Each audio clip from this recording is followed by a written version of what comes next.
Welcome to the Race Relations Podcast. On today's episode, I sit down with a Master Barber by the name of Jameel Shabazz to talk about racism in America. We talk about the origins of racism and how language is defining the way that we view racism in our world and power imbalances. This episode is going to be very, very intense, so I would suggest that we sit down, have an open mind and an open heart. Welcome. Let's get started. Welcome to the Race Relations Podcast. I'm your host, Caleb Sinclair. Today, I'm joined by Jameel Shabazz, owner of J Styles Barbershop in Seattle on Rainier Avenue. This man has been not only my barber, but he's been my mentor for a long time to a lot of black people in this community. This man has so much wisdom to give to the people, and today, I'm here as a student once again, to be able to talk about racism in America. So Jameel, my question to you to start off is, what is racism in America? Is it a problem? That's been something that this election of 2020 has really been hitting on. But I feel like we need to give people an inside look. And let's go back to the lessons that you taught me when I was a little boy, of just how black people are in America. Well, first of all, I want to thank you for having me. That's number one. Number two, I want to say it's an honor for me to be here.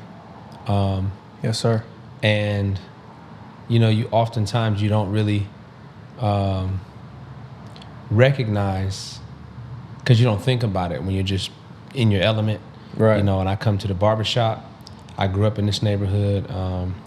The clients that come in, like yourself, you just came in as a young man.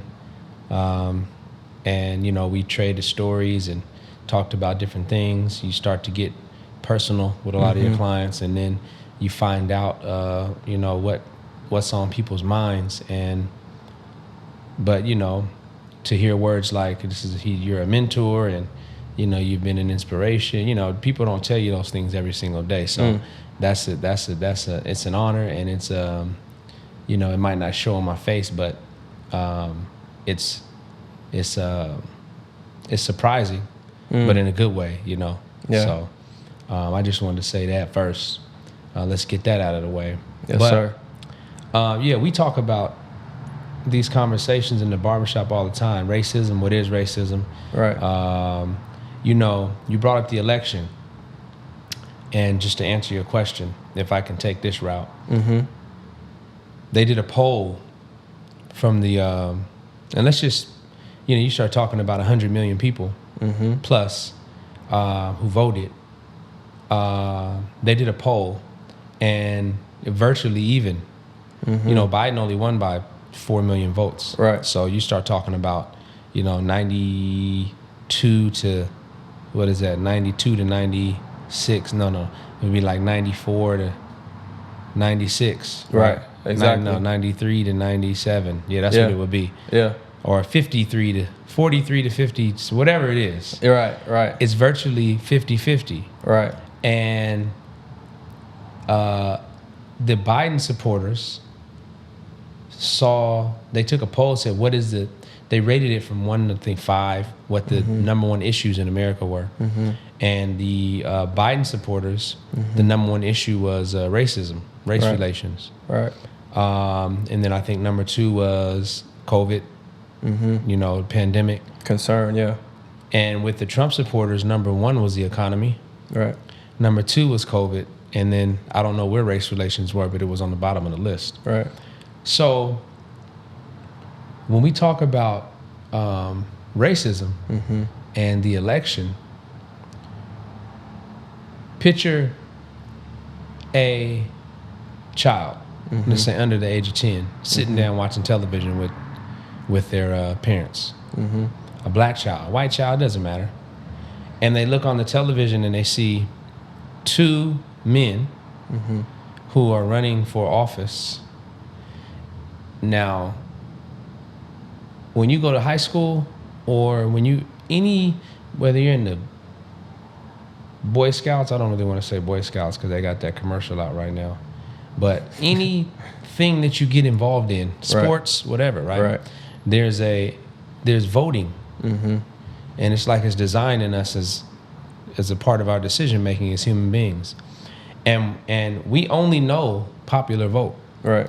In America especially, the only voting system that doesn't abide by the popular voting system is our not even our government, but the highest form of government, which is when you start talking about the presidential election. Yeah. Because even when you caucus, it goes by the majority rules. When you pick your governors and your local, it goes by the majority rules. When you get to the presidency, you got this electoral college, and the popular vote doesn't necessarily win. So for that young child that's sitting there looking at the television, they only have two options to choose from, and they're both white males. Right. Now, that's very telling. We're talking about racism.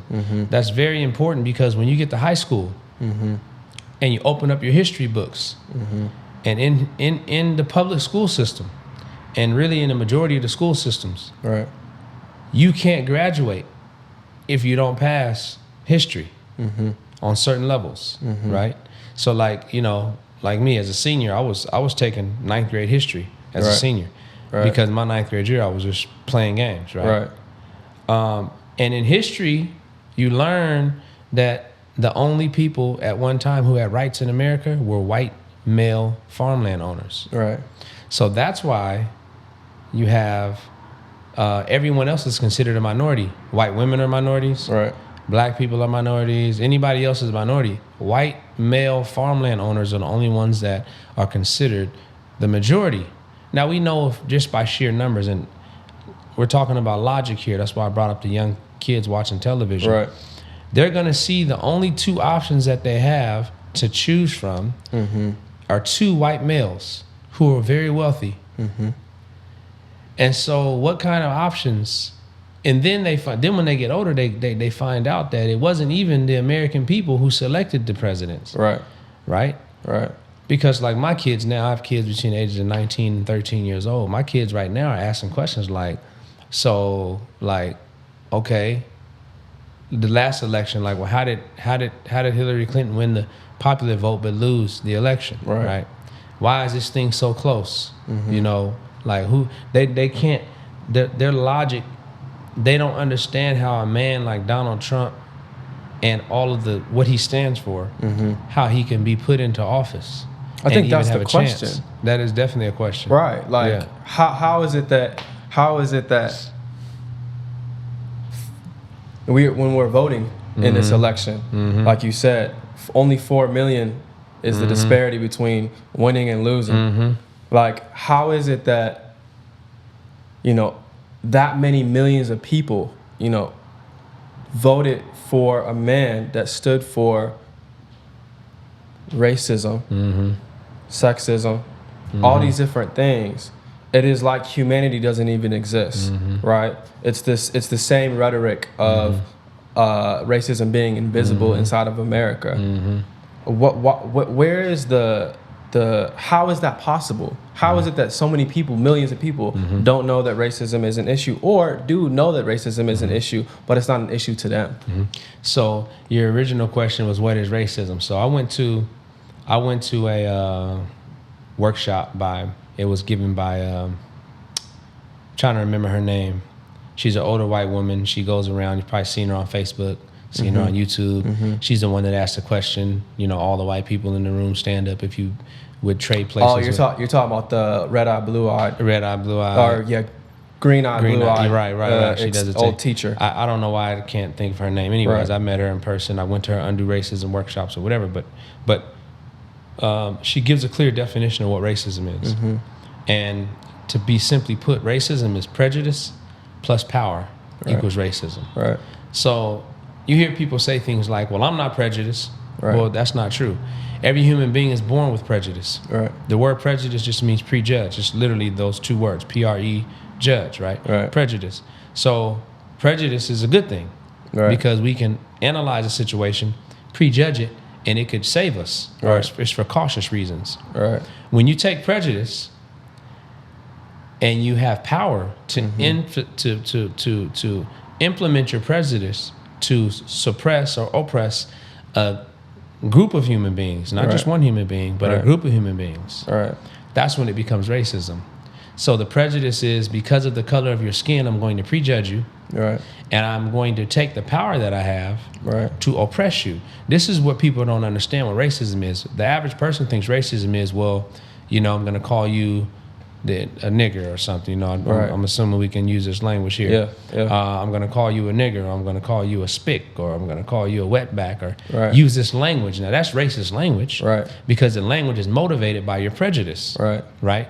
But if me as a black man, I see, let's say, a white person, and I say, because of the color of your skin, I don't like you. And I go beat you up, even kill you. Right? Now, that was an act out of my prejudice. But the question has to be asked, do I as a black man, or do us as a group of black people have the power to oppress a whole race of people? Let's say white people. Because you hear words like reverse racism. You hear all these things, right? And these words, you got to be very careful because a lot of times these words are brought about to denote or to minimize the reality, right? And so, and they're also brought about to make people feel comfortable. So, as black people in America, we don't have the power to make laws. You see? And so people say, well, what are you talking about making laws? What I'm talking about is slavery was legal. It was constitutional. At one time. Now, it was unconstitutional. It was unconstitutional within the Constitution, but it was constitutional in writing. And that's just the paradox of America. Exactly. Where the law says all men are created equal, but we're counted as less than a man or a woman.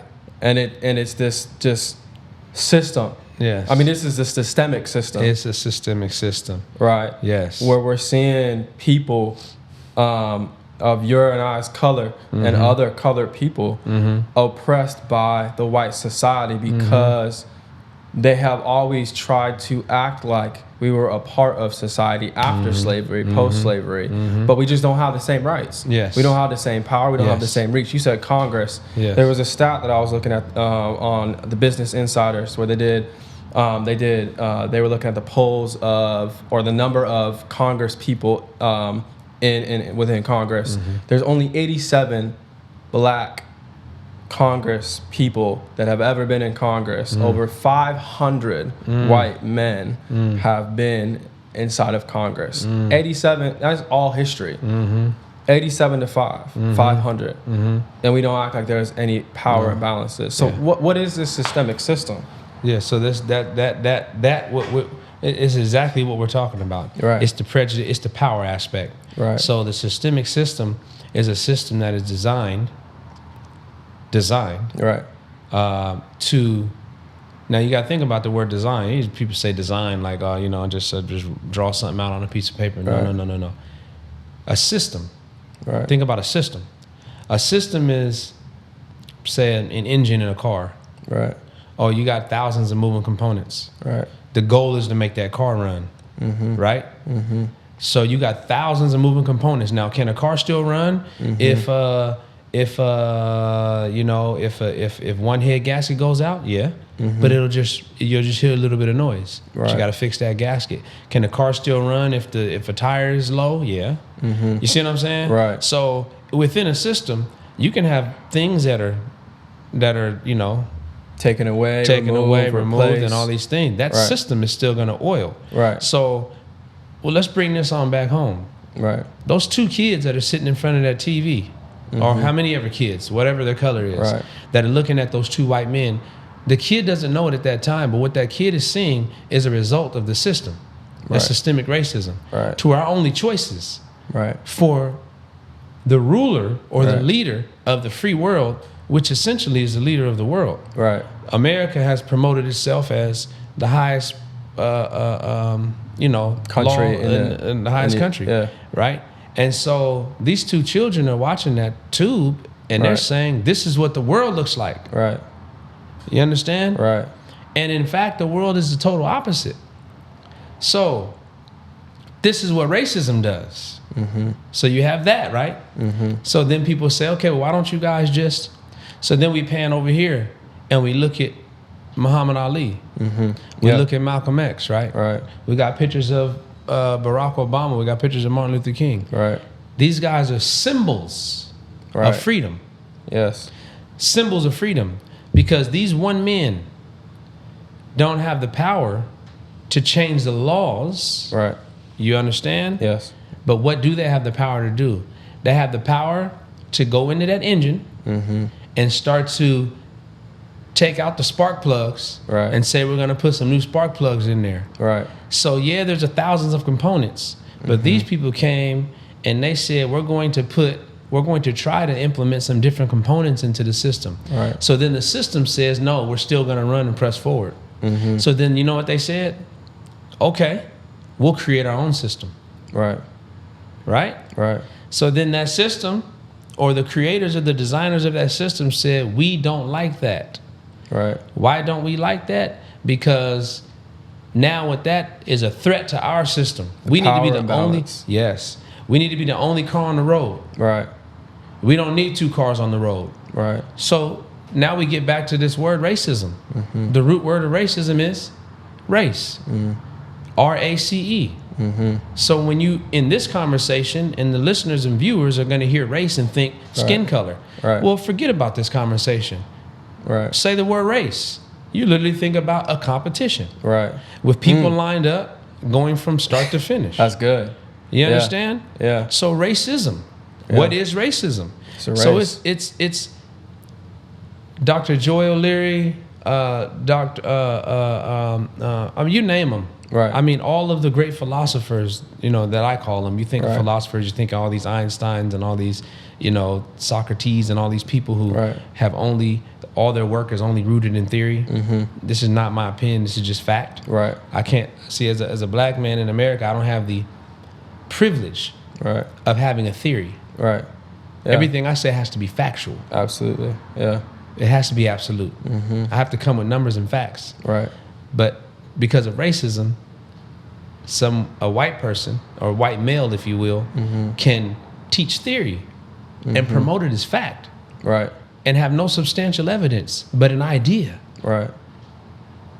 Right. Because you swing the power when that man has the power. And like this, so we talk about the last 4 years where there has been so much promotion against racism being a real thing in America because of the messages. How is it that white society is not more woke to the plight of minorities in America? Why is it that there's so much of an underrepresentation of racism within America?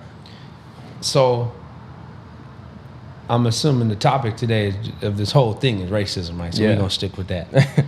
So we based on the definition that we had, prejudice plus power. You've worked at a job, right? You've been an employee. Yeah. I've been an employee.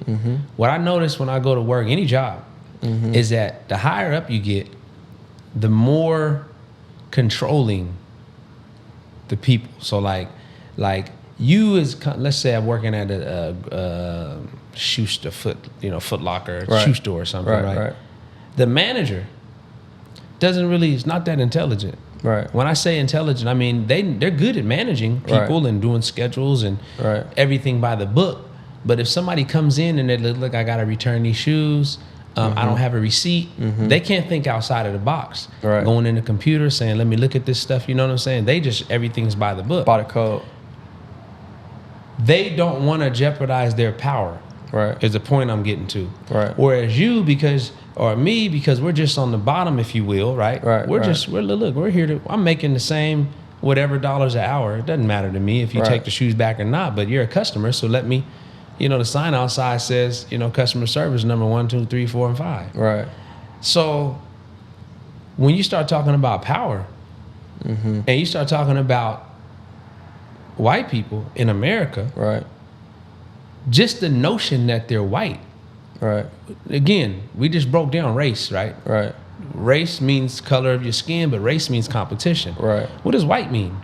Because white is not a color of a skin. Can we go into that? Let's go into that because for some reason there's a disparity there, where black and white has become a thing. Black is real. Yeah. Because black people were taken from Africa. Yeah. And then we had to create a culture within America itself to have some sort of an identity. Yeah. But white people, there's Irish people, there's Scottish people, there's tons of different European countries. Yeah. White was a creation of Americans to denote power within, again, the system that we're talking about. So let's go into that. Well, you just touched on it. Right. You're talking about white and black, right? Right. So white and black is a phrase that's not always used.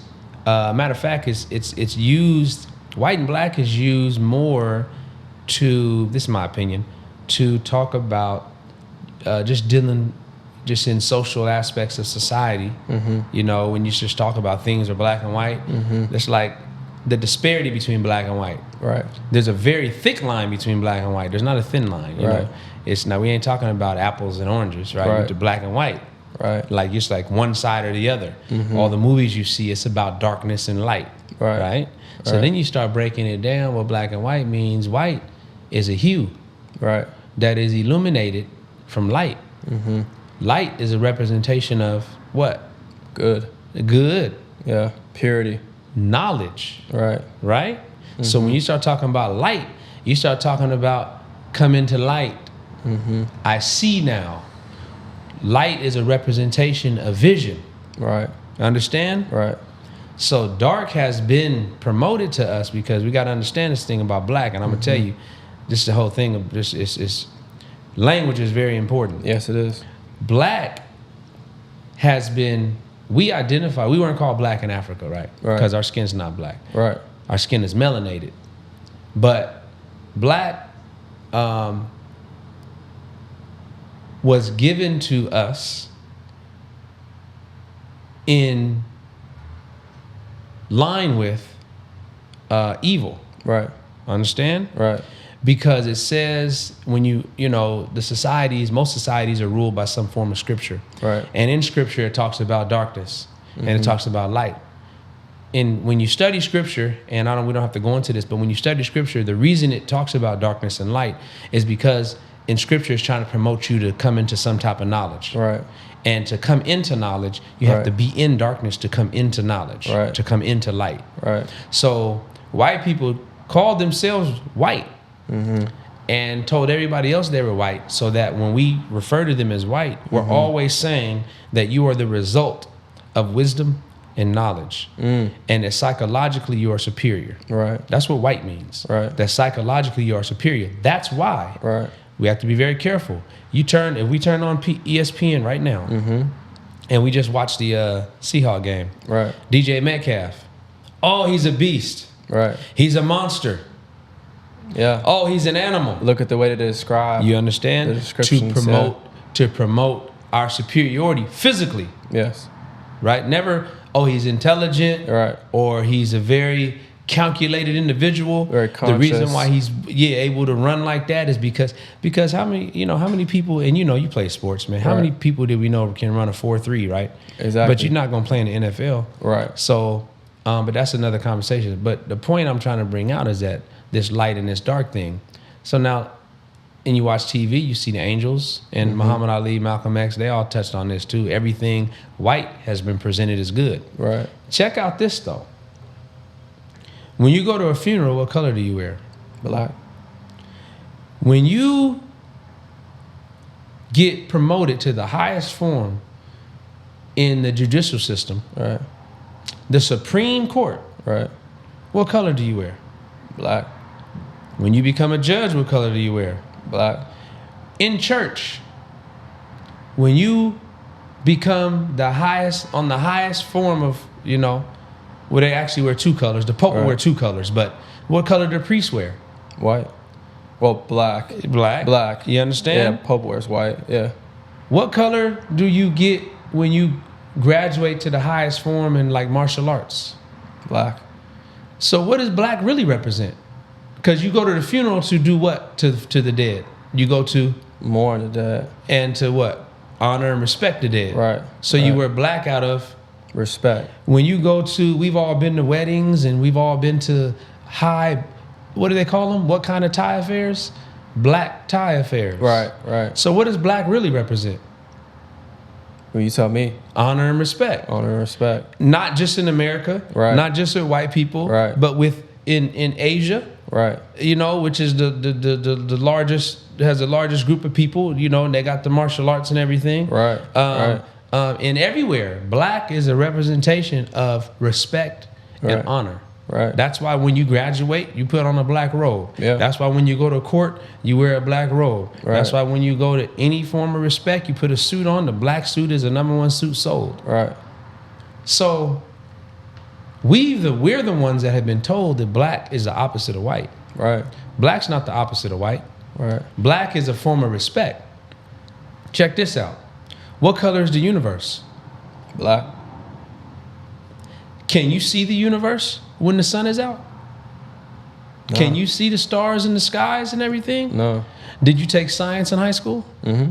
When you went to the lab, what did you have to do with the lights? Turn the lights off. You can't learn unless it's in darkness.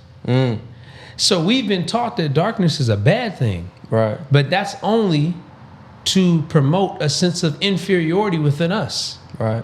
But now science has told us that melanin, real physical melanin, Right. is so powerful. Right. There's been some scientists that say melanin is a transmission of information. Right. The more melanin you have, the more information you can transmit. We know that melanin is the absorption of the sun. We know how vital it is for the sun. You understand what I'm saying? Yeah. So we have been falsely told that being black is bad. Right. The word nigger, Right. Negro, right? What is Negro? Negro. It's a Black. European word. Yeah. But it means black. Check it out though. Negro is a word that means black as it applies to inanimate objects. So in Spanish, if a human being was, because there's some, you go to Africa, there's some people that are actually like dark, like almost black. Yeah. You don't say that he's Negro. Right. That's disrespectful. Yeah. Negro is a word that means the chair's Negro. But a black dog, you wouldn't say Negro because a dog has a life. Right. So black is a word that means, Negro is a word that means lifeless. Right. Black with no life. Right. So they call us Negroes. Right. Or niggers. Right. You understand what I'm saying? Right.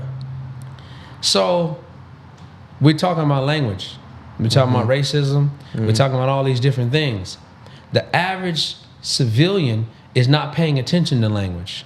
Right. That's why the average person listens to the music they listen to. They don't monitor it, even with themselves. Right. They watch television. They don't have any consciousness of the words, Right. whether visual or not, that they're putting into their system. And so these things are forming and shaping them. Right. You understand? Right. So when you start to study language, you start to understand how societies are controlled by language. Absolutely. Now you're a young man, Right. You know, the cameraman's a young man.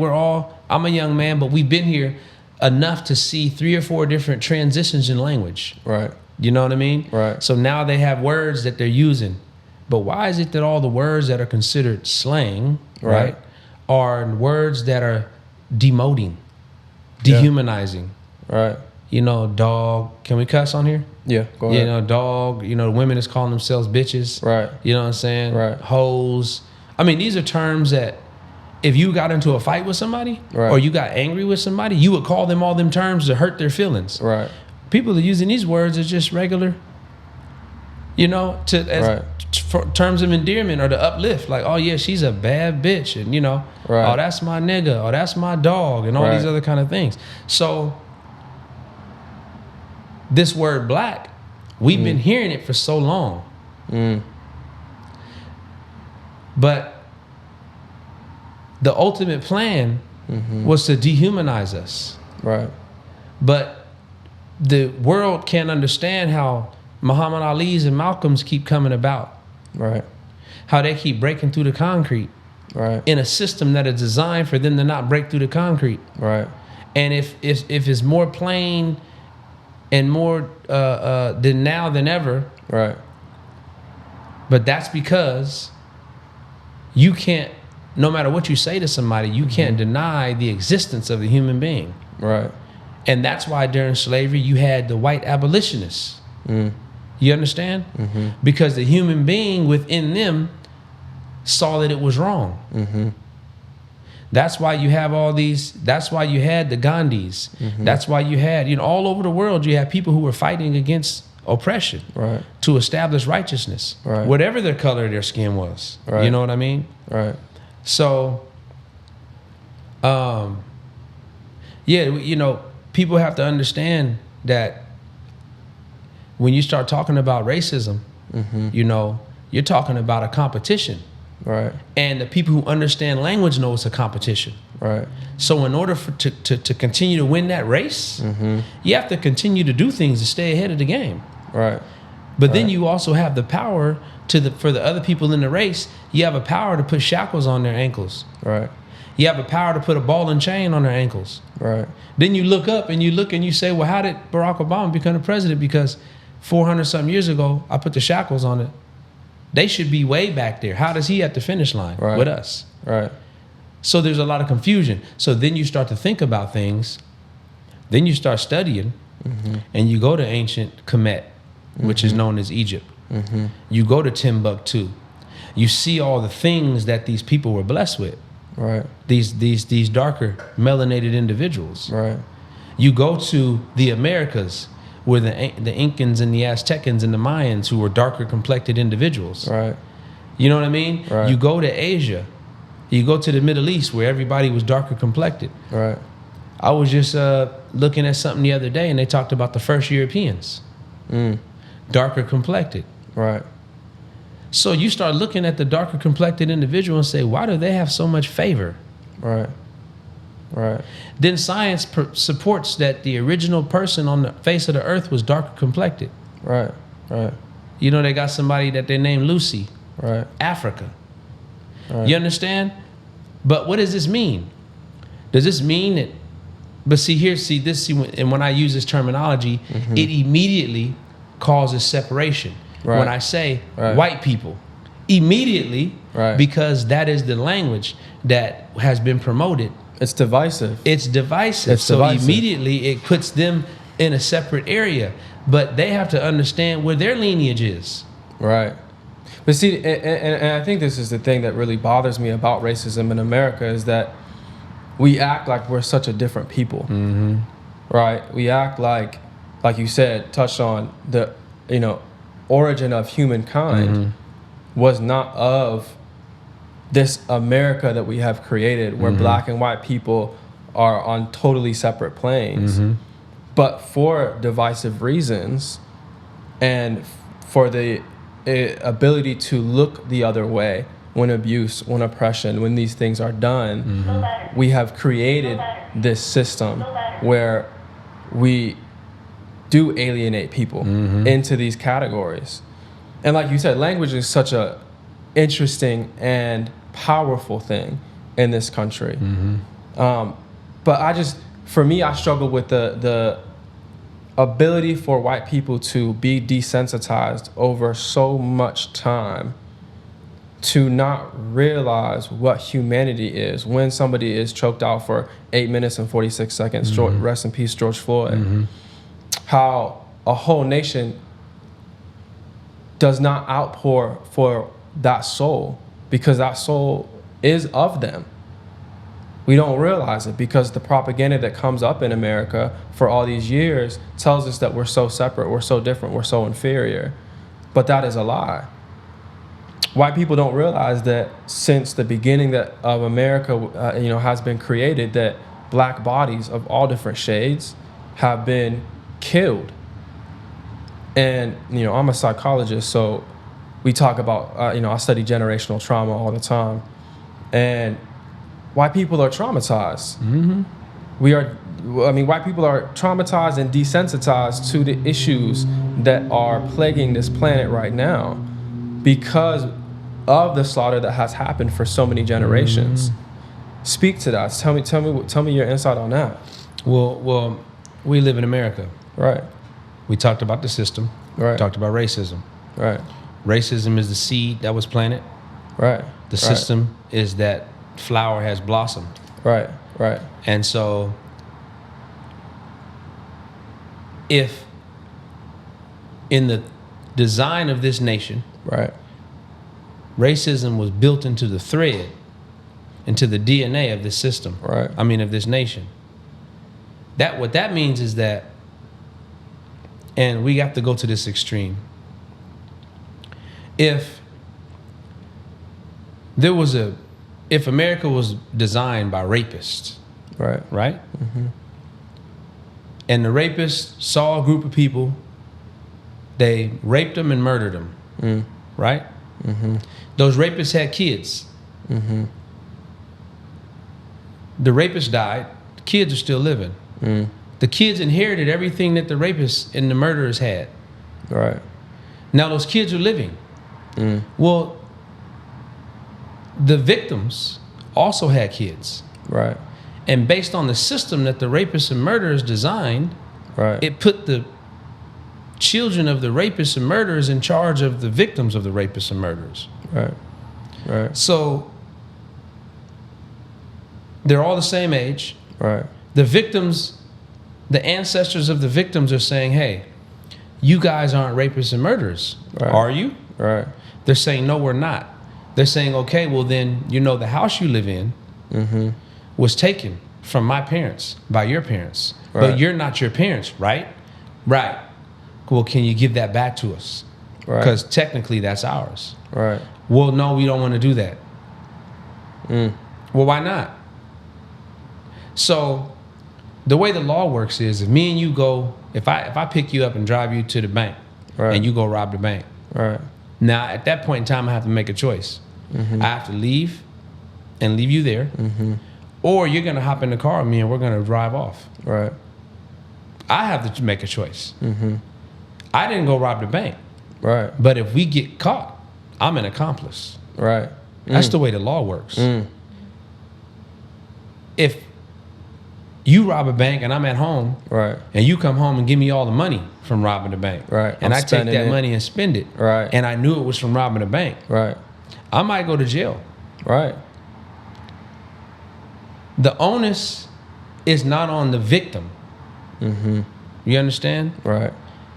Both parties are victims, but one party has benefited from the wrong that has been done, right, and one party has been oppressed from the wrong that's been done. Right. So they're both victims. Right. They're both traumatized. Right. But one party has been put in a position of power to right, actually affect change in the trauma. Right. When the other party, right? Yeah.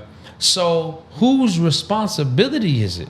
Right. So I tell people all the time, I tell a lot of my white friends, right, I'm not in the business of trying to convince you or trying to teach you anything. Right.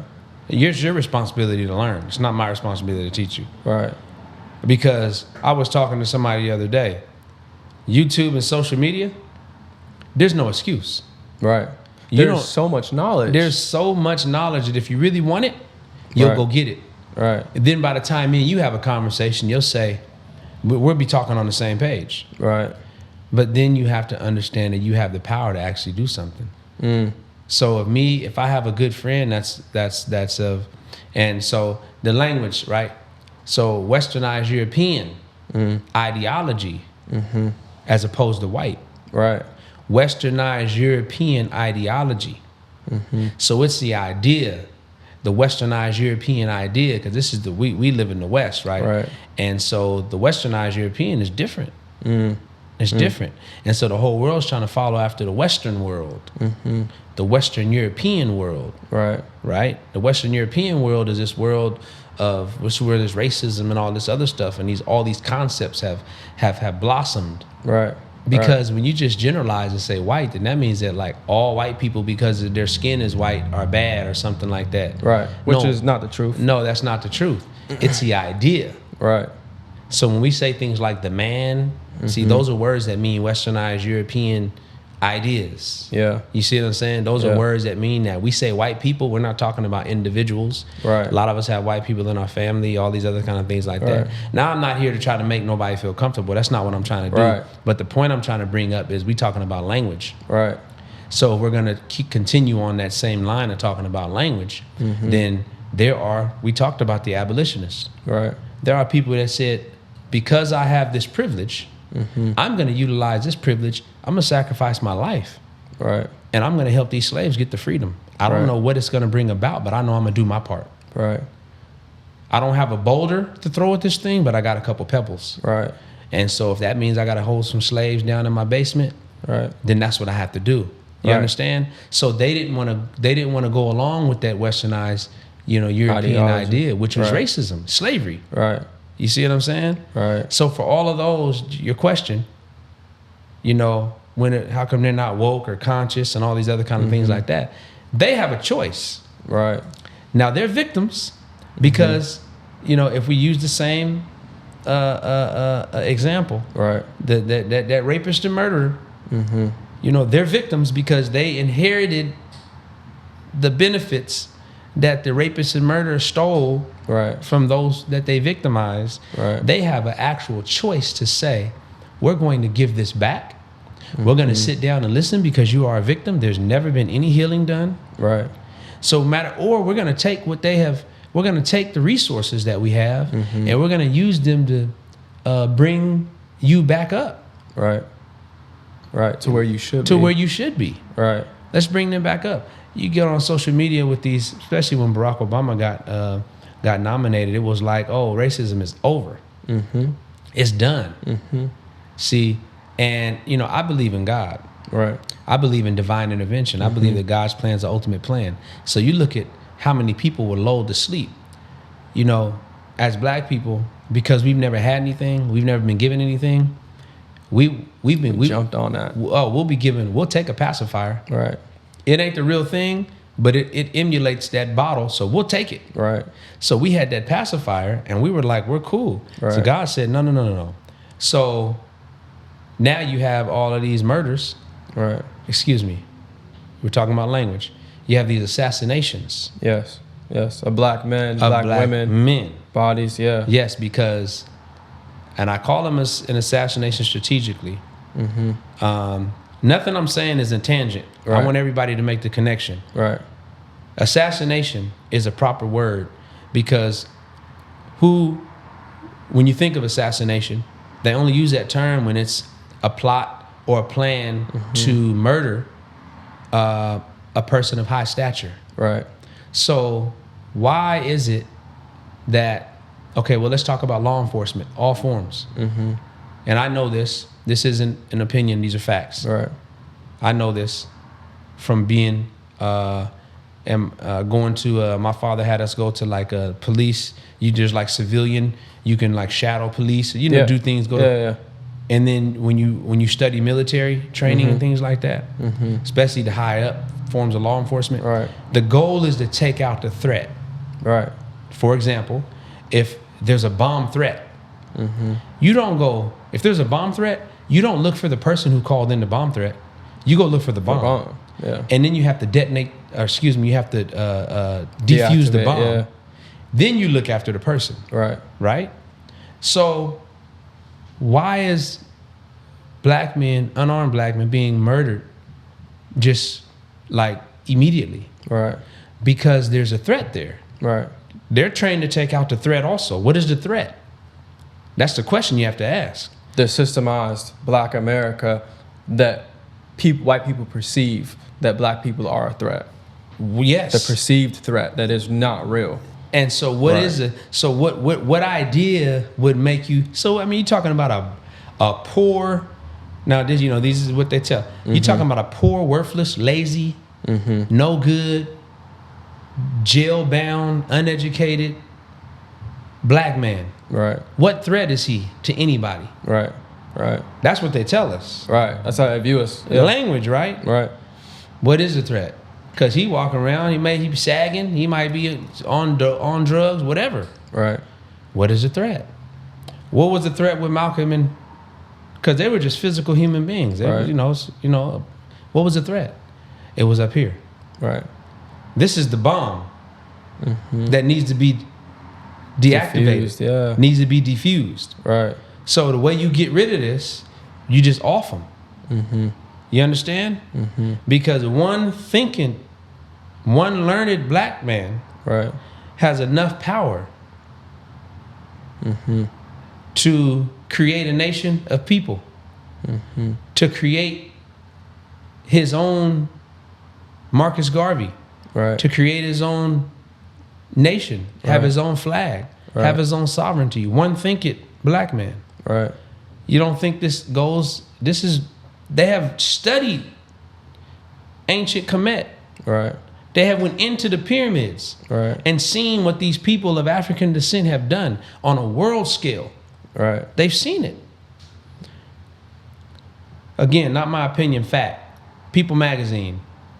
The most influential man in the history of the world. Prophet Muhammad. Yeah. Muslim. Yeah. Prophet Muhammad was the most influential man in the history of the world. Now, there's two reasons why you don't see no pictures of Prophet Muhammad. The first reason is it's highly disrespectful and taught against seeing images. Why?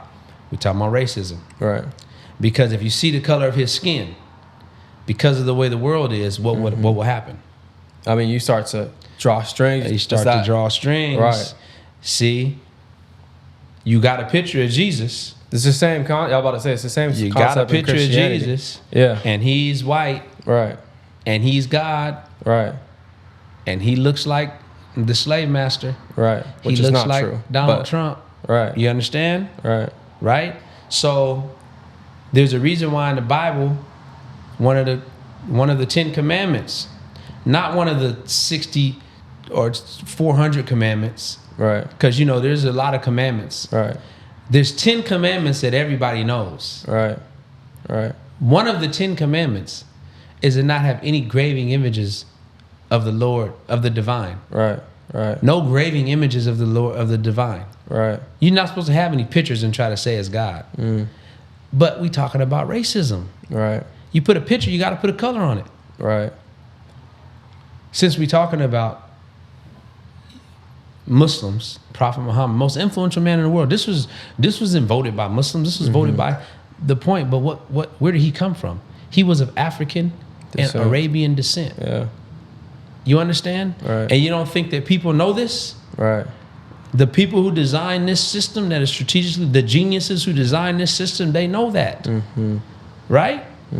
So the second reason why you don't see no images is because if they showed you the real image, what would that do to the mind of the world's people who look like him?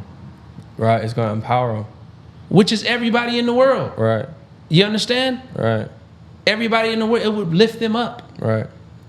So, and images are language. It's pictures worth of what? 1,000? 1,000 words. Pictures are language. So it all boils down to language. It all boils down to this right here. It all boils down to this right here. So when the world sees black men, especially, in a position of power, what does that do to the mind of the world's people? Puts fear. I mean, well, it encourages the people that look of that race. I mean, of that color. But it also puts fear into the white society. It puts fear into the descendants, if we use this example, of those rapists and murderers. Right. Because now their position of power is threatened, and the truth may be exposed that everything they have came from rape and murder. Right. You understand what I'm saying? And this is America. And this is America, but they have the ability to say, yes, our ancestors raped and murdered. Right. We're going to make a connection, a disconnect. Right. So guess what happens when we start to see things start to level out? Donald Trump. Donald Trump's not the first Donald Trump. Right. He might be the 45th Donald Trump. Right. He ain't the first. Right. There's been so many. And speaking of language, let me just bring this up. Now I might go off on a tangent, but we're still talking about racism, right? Right. Donald Trump made a statement. He said, I am essentially, and I don't want to say it, I don't know verbatim. He said, I am basically the second coming of Abraham Lincoln. That's what he said. Right. I'm the best president for black people since Abraham Lincoln. That's what he said. Right. language, right? Donald Trump is a genius. I want people to understand that, and he's stupid. Yes. Yeah. And stupid, if you understand what it is, stupid is not stupid is a It doesn't lack intellect. it doesn't lack intellect. There we go. Yeah. Donald Trump said, so what was Abraham Lincoln? Slave So owner. on paper, okay. Yeah. On paper, he freed the slaves. Yes, but he was a But slave what was owner. he? He was a Right. slave owner. Right. Who only freed the slaves because it was benefiting. Yeah. Do you see what I'm saying? Exactly. His So power. yes, he's Yeah. the second coming of Abe Lincoln. Right. Yeah, black people, right after he just got done saying, you're the lowest on the totem pole. Right. He said that out of his own mouth. Right. You ain't got nothing. Right. You ain't, and for all those who are listening and you're like, well, where do I find this stuff? Well, Meek Mill has a song. And at the beginning Other of Side his of song. America. Yes. Yeah. And so it's right there. If you don't want to, do some research, just Right. listen to the Meek Mill song. Right. And he says, so what do you have to lose? Right. Now this is Donald Trump now. This is Right. how he feels about you. Right. But he got a platinum plan Right. that he got from, see? So yeah, he's got a platinum plan that he didn't come out with until 4 days before the election. Right. Of course he's got a platinum plan. Right. Yeah, Abe Lincoln owned slaves until, Right. right? We need to win this Benefited war. him to get. Yeah, so Yeah. we're going to free these slaves, but, So the system continues. and we're going to free the slaves, and then we're going to put the 13th Amendment in there. Right. We're going to free you, and then, but if we arrest you, Right. and we put you in jail, now you're a slave again. Right. So slavery's still going on in prison. Right. In prison form, I mean like physical slavery. Right. They got chain gangs down south still. Right. Right. You tell me the difference between a chain gang and slavery. Mm. I mean, people say, well, I don't understand. Well, do you have furniture at home? Right. Well, then you understand. Because your furniture was made by a slave Right. in jail who made 10 cents a month making that furniture. Right. You know what I'm saying? Right. Do you got a license plate? Right. Do you have cable in your house? Do you got cable wires? Do you have any chair or any stools or anything in your house? Right. It was made by a person who was put in prison and had free labor. Right. Right. So we talking about racism. What is racism? It's race. everything we talking about right now. Right. We talking about trauma. Mm-hmm. We're talking about post-traumatic slave disorder. Right. Every human being on the face of the earth suffers from trauma, Absolutely. whether inherently or they suffer from something in their physical time they've been on this earth. Right. Right. But black folks, Right. the thing about a traumatic incident is just that. It's a traumatic incident. Mm-hmm. You go to therapy, incident happened a long time ago, whenever it happened, you can get over it because you can progress and move forward in life. Right. The thing about being black in America is that we are black in America every single day. Every day. So we go through traumatic experiences every single day. Every time I gotta walk out the door, I gotta think about how I'm gonna be oppressed that day. Yes. Yeah. That's traumatic. It's traumatic. Yeah. To fear for your life every single day. Nobody else understands that. And this is why I tell people, don't occupy yourself with trying to get empathy Right. from an individual. Now that we understand, individual with the westernized European mindset. Right. You're never going to get empathy because that's like the person who was raped. Right. That's like you sitting and talking to, you weren't raped. You're talking to somebody that was raped and you're trying to say, you're going to tell them, I understand what you're going through. No, you don't. Right. You weren't raped. Right. You know what I'm saying? Right. And then what if that person is still getting raped today? Right. Right. And you're like, well, I don't understand. Why can't you just get over it? Mm-hmm. Why can't, I don't know. I mean, I don't understand. Right. You have to see that rapist every day. Mm-hmm. You have to, and I use rape. Everybody, people, I say that, and but because racism is so harsh, Yeah. the system is so harsh Yeah. that I think that it's fitting.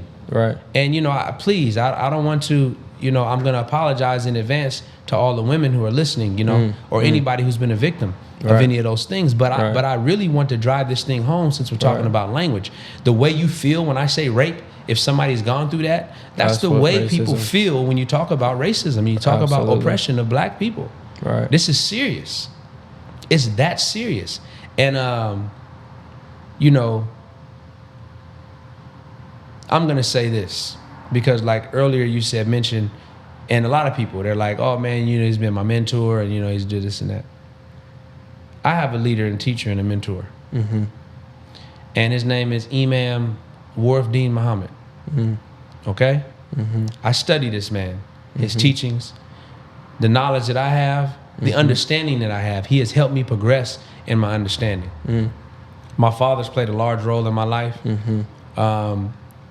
He's the one who not only introduced me to Imam Warfdeen Muhammad, but he's the one who made sure that I kept Imam Warfdeen Muhammad relevant in my psyche. Right. Amongst all the rap music I listened to, amongst all the movies, all the videos I watched, amongst all the bad language I used, amongst all the stuff I did in my life, Imam Warfdeen Muhammad was very prevalent in my life. Right. But guess who Imam Warfdeen Muhammad's father was? He was the same father that raised Malcolm X, the same father that raised Muhammad Ali, the same father that raised Farrakhan. You understand what I'm saying? So they all cut from the same cloth. And so we're talking about an American, and I'm gonna get to the point I'm trying to bring up. We're talking about a man who was raised in America, grew up in the same system I grew up in, suffered the same atrocities, right? So he can take righteousness and put it in a package in a way that I can digest it. Right. You understand? So people look to all these other philosophers and scholars and all these people coming from all these other places. I'm not saying that they don't suffer in India. They do. But what would I look like going to India, teaching some people? I don't know what's going on in India. Right. I know what's going on here. Right. So I can help. I can teach you in India. I can tell you what's going on here. But I'm not going to go to India and try to solve that problem. Right. So Imam W.D. Muhammad was raised right here. So when he speaks, I understand his language. Right. You understand? Right. And I point people in that direction, because people always say, "Oh man, you're this and you're your mentor, you're this and you're this." And you're looking at a product of Imam Warfdeen Muhammad, Malcolm X, Muhammad Ali. You see what I'm saying? Right. You're looking at a product, because these are my older brothers, if you will. Right. These are my fathers, if you will, my uncles. Right. And so I take the wisdom and the knowledge that they have, and help use it to help formulate my life. Absolutely. But here's a statement that he made, and I want to get this out before the show is over. He said, "There's two Americas. There's America the ugly and America the beautiful. We support America the beautiful, and we fight against America the ugly." And I bring that up because I went through a transition in life where I was like, I didn't call myself, I'm not black. I'm not an American. It's just your journey people go through in life. That racial identity, all that kind of stuff. Identity, national identity. And again, because he speaks that language, I was able to understand and digest that. So I call myself an American. And you got people, but I don't people that say I'm not an American. Hey man, I support you. Right. What is your goal? What's the end game? Right. In this race, are you trying to get to that finish line? And if you're trying to get to the finish line and pull up all the people who look like you to get to that finish line, I'm right there with you. And it's gonna take all of us. I don't want everybody to come over here where I'm at. Right. I want you to do your thing over there too. Right. And then let's band together. Right. Yeah. Let's unify. Right. And we all gonna cross the finish line at the same time, you see? Right. Or if I cross it before you, I can look back and say, hey, there's a pit hole right there, and there's an obstacle over there, and they shooting people over there, so go zigzag, or do you know what I'm saying? Right. Whatever the case is. But two Americas. So now with that being said, whatever you identify as white, black, it don't matter. Right. What America are you fighting for? This is what you have to ask yourself. Absolutely. Especially now. Yeah. What America are you fighting for? Right. You see? And so, Joe Biden's president and Donald Trump's out of the White House. What's Joe Biden about to do? Right. I'm not satisfied with Joe Biden getting elected. And I'm not satisfied with Kamala Harris. I mean, I'm excited. Right. Not satisfied. Right. You understand? Right. You have not quenched my thirst. You haven't quenched my thirst. Right. You piqued my curiosity. There you go. I see that there's food being made, but I'm not sitting down to eat yet. Right. So what you about to feed me? You know what I mean? So there's a grand opportunity. Right. And what we've seen is white supremacy not take advantage of the opportunity. NFL didn't take advantage. When they had a layup, they had an alley-oop. They could have took Kaepernick and put him as the leader of the diversity coalition and paid him, you know, $2-3 million a year. And you see what I'm saying? Right. And we would have been fine with it. Right. There's all kind of stuff, but white supremacy, white privilege, we have the ability to not do that. Right. Jerry Jones come right back and say, you know, basically, my slaves are going to do what I tell them to do. Right. That's what he said, essentially. You know what I mean? And then he pulled a Abe Lincoln. Right. You know, when it was I'm gonna come close when I need you. When it was a But photo, then when it was time for the photo ops and all that kind of stuff, then I'm gonna take me a knee one day. Right. You know what I'm saying? But Right. I said what I said. And I think that's the biggest thing. I think, especially in this time, is that black people are not used as devices, right? That especially even with this election, racism would exist with Joe Biden in office, and it exists with Donald Trump in office. There you go. Right. So it's not. This is not a political movement. This is a process that needs to be, that has begun. I mean, have been here since the existence of America, and needs to be changed and taken on like it's an ever working process. It's an ever evolving process to be challenged, to be learned about, to be embraced. And like you said, not by only black people, but by white people. Because this is y'all fight too. This is y'all fight. You said, this is America. We are Americans. If I'm black, white, Hispanic, Native American, all Asian, all the different races that are out there, ethnicities that are out there, this is something for everyone to benefit from. The same inspiration that comes from seeing a woman as a vice president, the first time in the office as a vice president. We have to go at racism with the same type of intensity, be inspired in the same way, but go at it with the same type of intensity to further what we're doing here in America. Because right now, the system still is so powerful. It's very powerful. It's very powerful. You know, you got the school system. Right. You got the mental health. penal system. Yeah, absolutely. You got the mental health. You got all these systems. Right. And racism is systemic. Again, you think about system, you're talking about a well-oiled machine here. Right. You're talking about a well-oiled machine. Right. It's doing precisely what it was designed to do. Designed to do. And for people to know, it's designed for white people to not know about and to keep pressing into. And it's designed to oppress everybody that doesn't have the name or being identified as white in this country.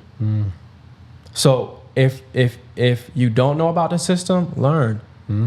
Because again, the system is designed to make you not want to learn. You don't have to learn.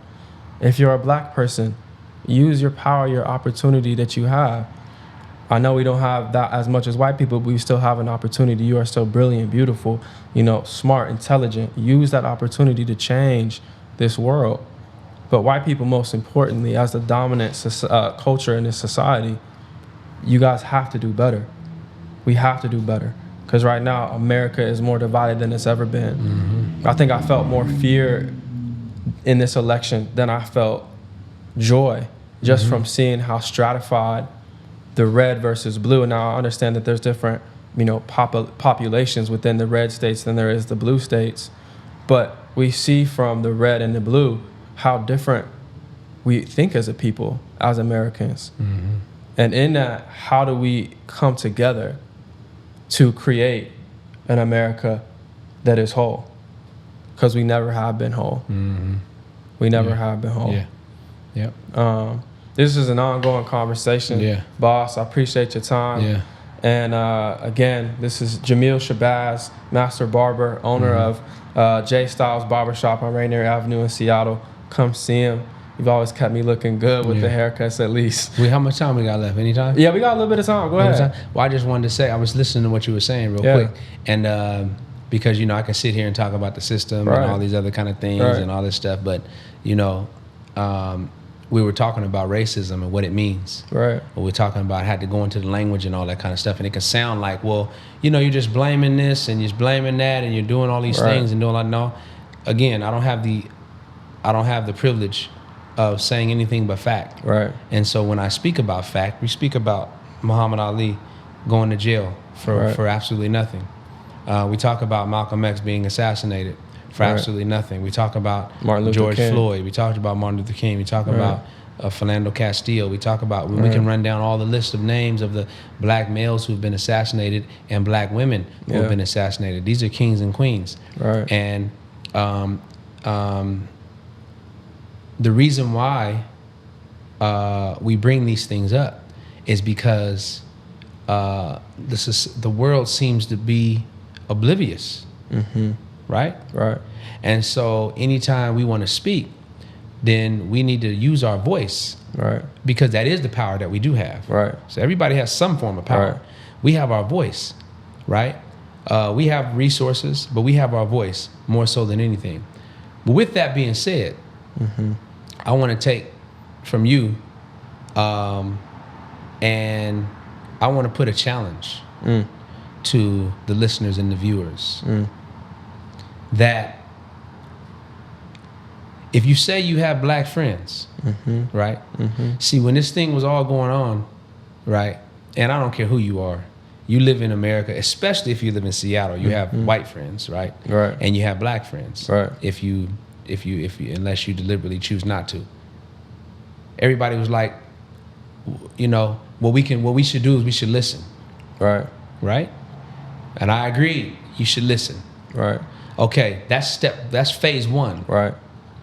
So now you have listened. You have absorbed information. Now what? Right. See? Choices. There's two, the human being functions off of two stages. Every human being. When you go get your license, you take a written test. Right. That's the absorption of knowledge. When you go to college, you take theory. That's the absorption of knowledge. But then after that, you take your practical exam. Application. That's the application. You got to get in the car and drive it. Right. So now what is the application? For all of those people who have listened, right? Where's your application? Right. So my challenge is this, because there's going to be some that say, well, I don't know what to do and all this kind of stuff. Yeah, absolutely. If you have what you think are, if you have friends, right? And we're not talking about Facebook or Instagram friends. Right. We're talking about friends. Tangible. That have been invited to your house. Right. That you trust your kids around. If they haven't been invited to your house, you don't trust your kids around, they're not your friends, they're acquaintances. Right. We're only dealing with friends. There's a reason why I'm bringing that up. Go to your friends, your family that's not blood related. Ask them, what do you think I should do? Write it down. Or log it in. You trust them, do exactly what they tell you with no questions asked. Wow. Those are your friends. Well, I got a black friend. That one black friend, do exactly what they tell you to do with zero questions asked, trusting that they have the best interests of their people and the movement at hand. Right. And all you are is a vessel. Because you can access different points that they can't access. Right.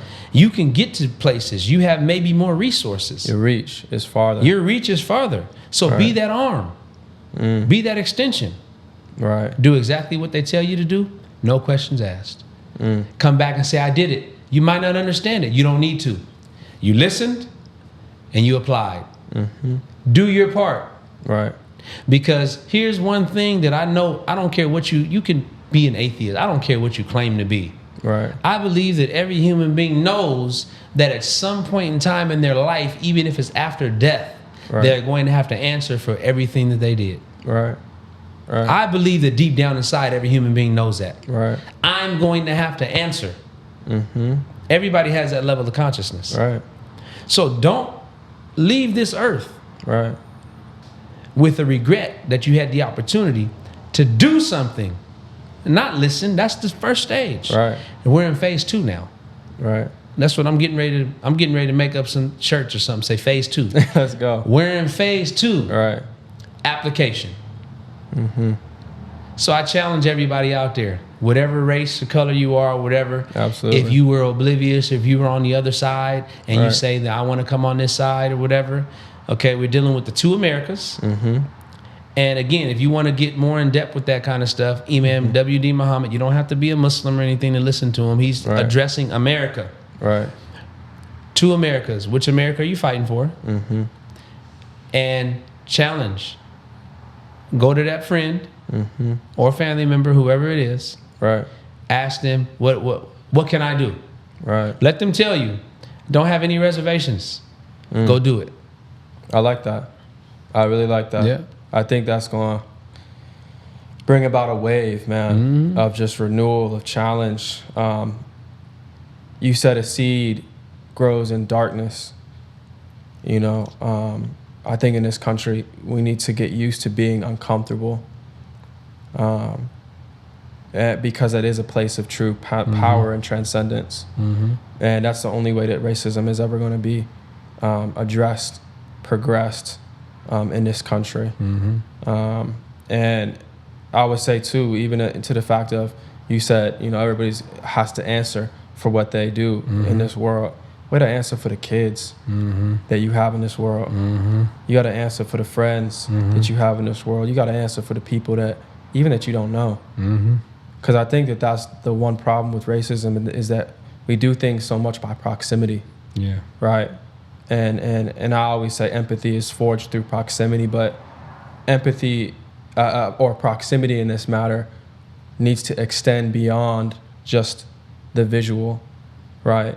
If we are talking about America and you're an American and I'm an American, I care about your rights just as much as I care about mine. If I really am living for a free America, right, for a united America. And that extends beyond just black people. That extends to every single denomination of peoples in this world. So take up the challenge. Like my man Jameel said, ask your friend, the black friend, and see what they have to say. White people, you have more power than you really believe. You have more power than you really believe. You have the most power. So use it accordingly. Yeah. And I would just say, again, thank you. Oh, yeah. And please, if you have any questions, go to our website, racerelationspodcast.com. Go to our Instagram page, Race Relations Podcast. We're on Facebook as well, Race Relations Podcast. And put any questions on, and come see my man Jameel. He's going to get you right and give you a little bit of knowledge and wisdom as well. Yeah, call first, but... Yeah, call first. Appointment only. It's COVID time. Hey, it's COVID time. We're busy. Yeah, and he's busy. All right, but we, again, just appreciate your time. We're going to continue this conversation. More episodes to come. Thank you for your firsthand experience. I appreciate everybody. I appreciate you. And this is beautiful, man. I feel comfortable in my element. And I hope that everybody could get something from this. I know I did. You know? Me too. And, it's beautiful. So hopefully I can see everybody again, too. Absolutely. Yes, sir. Absolutely.